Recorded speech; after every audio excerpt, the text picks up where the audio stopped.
Beyond उसके जाके, मतलब बस थिंग इज दैट कि ड्रग्स के केसेस में बहुत सारी चीजें अभी बहुत बड़े बड़े बेसिकली एविडेंस है ना, एविडेंस भी यहाँ पे एकदम कंक्रीट एविडेंस नहीं होता, व्हाइट एंड ब्लैक ऐसा चीजें नहीं होती हैं। तो एज अ डॉक्टर हमारी प्राइमरी रिस्पॉन्सिबिलिटी होती है कि यार उसका अगर 5% में एविडेंस है कि 5% लोगों में भी वो इफेक्टिव है, या आपकी बीमारी की सीवियरिटी कम कराने में रेमडेसिविर यूज हेल्पफुल हो सकती है, तो as a doctor, as a ethics हम पेशेंट को एडवाइस करते हैं कि आप इसको दो। बट एज अ गवर्नमेंट की एडवाइजरी, आप आईसीएमआर बैठी हुई है और वो बोलती है कि इसका कोई एविडेंस नहीं है, और गवर्नमेंट उसको नहीं कर पा रही, तो as a human being, as a doctor, तो हम एथिकली तो यही बोलते हैं पेशेंट को यार कि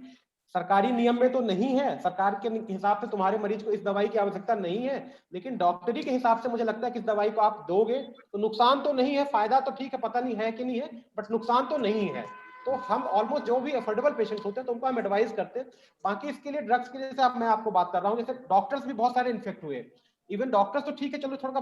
डॉक्टर्स अगर डॉक्टर है बेसिकली, स्टूडेंट नहीं है अभी, तो क्या किया कोरोना में उन्होंने बहुत सारे स्टूडेंट्स को भी लगा दिया ड्यूटी में कि आप भी ड्यूटी करो, अब वो इन्फेक्ट हो रहे हैं बेचारे। कई बार आपके सफाई कर्मी होते हैं, बहुत छोटे कर्मचारी होते हैं सफाई कर्मी, आउटसोर्स में रखे जाते हैं, 5-7 हजार रुपए तनख्वाह होती है, उनका कोई फ्यूचर वो नहीं रहता उसमें, वो लोग बेचारे इन्फेक्ट हो जा रहे हैं। अब वो इन्फेक्ट हो जा रहे हैं तो या तो हम सरकार के गाइडलाइन के अकॉर्डिंग उनको जाने दें कि भाई ठीक है जो है ऑक्सीजन लो और पड़े रहो, तो उन केसेस के लिए हमने अपने लेवल पे फंड इकट्ठा करके हमने एक फंड बनाया अपने हॉस्पिटल के लिए। सभी डॉक्टर्स ने जो भी प्रैक्टिस, जो नौकरी में है, डॉक्टर्स हैं बेसिकली, कंसल्टेंट है, सभी ने उसमें अपना कंट्रीब्यूट किया, 2000-5000 रुपए करके उसको हमने कंट्रीब्यूट करके अपना एक अपने हॉस्पिटल का फंड बनाया। अगर हेल्थ केयर वर्कर्स इन्फेक्ट होता है और उसको अगर रिक्वायरमेंट लगती है रेमडेसिविर की, तो हम उसके ऊपर बर्डन नहीं डालेंगे कि यार तुम परचेज करके लाओ। अब 6000 वाला सफाई कर्मचारी कितना परचेज कर पाएगा, नहीं परचेज कर पाएगा, तो उसको हम एज ए ह्यूमैनिटेरियन बेसिस पे, जैसे हम खाना खिला रहे थे लोगों को, लोग पैदल जाए तो हमने बसें जिनको दे दी, तो वैसे ही हम अपने उस पर लोगों को दे रहे हैं, बट इसकी भी थोड़ा सा लिमिटेशन है, हम पूरे पॉपुलेशन को तो नहीं सर्व कर सकते अपने पर्सनल चीजों पे।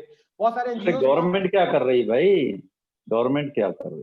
गवर्नमेंट का सर इसमें क्लियर स्टैंड है कि ये ड्रग इफेक्टिव नहीं है, तो इसको देने से कोई फायदा नहीं होता है, और इसलिए हम इसको ट्रीटमेंट का जो उन्होंने गाइडलाइन दिया उसमें नहीं है। नहीं, धीरेन्द्र मिश्रा जी, बहुत ही काबिल तारीफ आपका काम रहा है। इनफैक्ट आई मीन, आपने जिस तरह से बताया कि जो हेल्थ वर्कर्स थे उनके लिए भी आप लोगों ने कंट्रीब्यूट करके खुद ही फंड जुटाया है।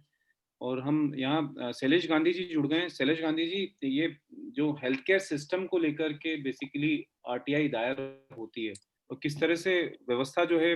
पब्लिक के लिए आरटीआई के माध्यम से अच्छी बन सकती है हेल्थ केयर सिस्टम में, उसके बारे में थोड़ा सा आप बताएं। मेरे हिसाब से ये सब चीजों में ट्रांसपेरेंट, कोविड के बारे में ज्यादा मुझे जानकारी नहीं है क्योंकि मैं आजकल बिल्कुल एक्टिव नहीं हूं, मगर इन जनरल दिल्ली में मुझे याद था जब मैं था कमिश्नर, तो दिल्ली के कई अस्पताल थे जिनको बेड्स रखने थे गरीबों के लिए, इकोनॉमिकली वीकर सेक्शंस के लिए, क्योंकि उनको जमीन मुफ्त में मिली थी या 1 रुपए साल के भाड़े पे मिली थी, मगर वो नहीं रखते थे।